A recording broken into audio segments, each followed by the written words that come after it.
एक पिता की दर्द भरी कहानी। यह कहानी है एक पिता और बेटे की।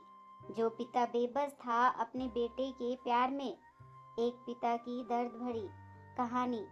कोई बेटा अपने पिता के साथ ऐसा कभी न करे। एक दिन बेटा अपने पिता को एक अनाथ आश्रम में छोड़ने जाता है। साथ में अपने पिता के सारे कपड़े और कुछ जरूरी सामान का बैग भी साथ ले जाता है। बेटे ने अनाथ आश्रम में मैनेजर से सारी जरूरी बातें कर ली और अपने पिता को वहीं पर छोड़कर जाने लगा। बेटा अभी अनाथ आश्रम से बाहर ही निकला था कि उसका फोन बजा। फोन उसकी पत्नी का था, जो दूसरी तरफ से पति को कह रही थी, वापस आने से पहले ससुर जी से कह देना कि किसी छुट्टियां या त्योहार पर हमसे मिलने नहीं आएंगे तो भी चलेगा। आप वहीं पर खुशी से रहिए और हमें भी यहाँ सुख से जीने दीजिए। फोन रखकर बेटा वापस अनाथ आश्रम में जाता है।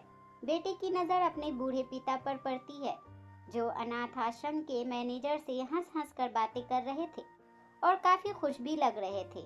बेटा सोच में पड़ जाता है कि उसके पिता अनाथ आश्रम के मैनेजर को कैसे जानते हैं। थोड़ी देर इंतजार करने के बाद जब उसके पिता मैनेजर से दूर जाते हैं, तब बेटा मैनेजर के पास पहुंच जाता है और उनसे पूछता है कि आप मेरे पिताजी को कैसे और कब से जानते हैं। मैनेजर बेटे को बताता है कि मैं तुम्हारे पिता को कई सालों पहले तब से जानता हूँ, जब वह अनाथ आश्रम में एक अनाथ बच्चे को गोद लेने आए थे। दोस्तों, अब आप ही बताइए, सच में अनाथ कौन था? वह बेटा जो अपने पिता द्वारा बिना उसे बताए किए गए इतने बड़े उपकार के बदले उनके आखिरी समय में इस तरह ठोकर मार रहा था, या वह पिता जिसने एक अनाथ बच्चे को निस्वार्थ भाव से इतना प्यार दिया जितना खुद के बच्चे को दिया जाता है। दोस्तों, अपने माता पिता की कद्र करना सीखो, क्योंकि आप नहीं जानते होंगे कि उन्होंने आपसे क्या क्या छुपा रखा है। कितने बलिदान, कितने त्याग उन्होंने आपके लिए किए हैं, शायद आप जानते भी नहीं होंगे। धन्यवाद।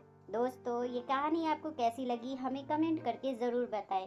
चैनल पर नए हैं तो प्लीज़ लाइक और सब्सक्राइब कर दें। इस कहानी को सुनने के लिए आपका बहुत बहुत धन्यवाद।